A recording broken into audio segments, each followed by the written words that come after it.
just reviewing a personal choice activity day. Remember, you're going to come to the to-do folder, whatever date it is of class, find the personal choice activity after you have already gone out for a half hour and done your activity. Remember, you can do anything except play for a sports team, so you cannot use your sports team's practice as your personal choice day.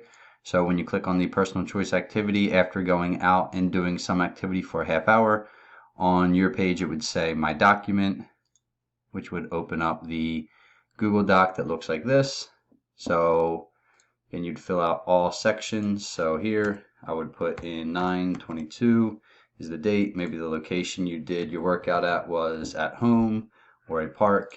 You went running was your exercise, and you did that for 30 minutes. So that's what you would be filling out on the log and what you need to do on a personal choice activity day.